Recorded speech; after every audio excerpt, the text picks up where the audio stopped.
আমার এক মামাতো দুলাভাই দীর্ঘদিন অসুস্থ ছিল। তো আমি দেখা করতে গেলাম আমার এই মামাতো বোনের সাথে। জিজ্ঞেস করলাম দুলাভাই এখন কেমন আছে, বা এখন সুস্থ আছে। তারপর জিজ্ঞেস করলাম সে মানে চাকরি বাকরি কোথায় করে, ঢাকা থাকে নাকি? কয় সে দেশেই থাকে, সে তো চাকরি বাকরি করে না, ব্যবসাও করে। আমি বলছি তার পরিবার কীভাবে চালায়, দুইটা ছেলে সন্তান, আপনার খরচাপাতি কীভাবে চালায়? কয় সে রাজনীতি করে।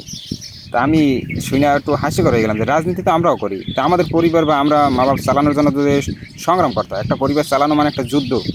সে চাকরি করে না, ব্যবসা করে না, সে পরিবার চালায় কীভাবে? সে বউ জবাব দিতে পারলে না।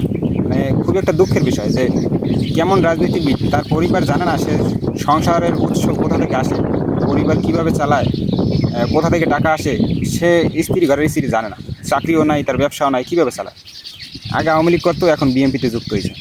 তা বিএমপি ভাইদেরকে, আওয়ামী লীগ যেহেতু নাই, বিএমপি ভাইদেরকে আমি একটু জানতে চাই যে রাজনীতিবিদরা, রাজনীতি যারা করে তাদের পরিবার কী দিয়ে চালায়, কোন কিসের টাকা দিয়ে চালায়? রাজনীতি তো আমরা করি, পরিবার চালানোর জন্য তো সংসারে চাকরি ব্যবসা একটা থাকতে হবে। নাহলে পরিবার কী দিয়ে চালায়, কী দিয়ে? আমি বিএমপি ভাইদেরকে একটু জানতে চাই আপনাদের কাছে, পরিবার চালান কী দিয়ে আপনারা?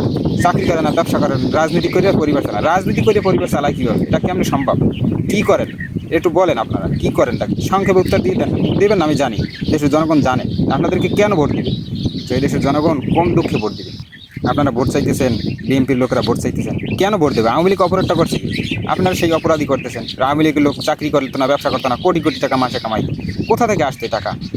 আরশ থেকে নাজিল হইতো? কোথা থেকে আসতো? সেটা দেশের জনগণ জানে। তা আপনারাও যে রাজনীতি করতেছেন, কোথা থেকে পান? চাকরি নেই, ব্যবসা নাই, কীভাবে রাজনীতি করে, কীভাবে পরিবার চালান? বিএমডব্লিউ গাড়িতে চলেন, R15 চালাইতেছেন, কেমনি সম্ভব? এটি কোথা থেকে আসে?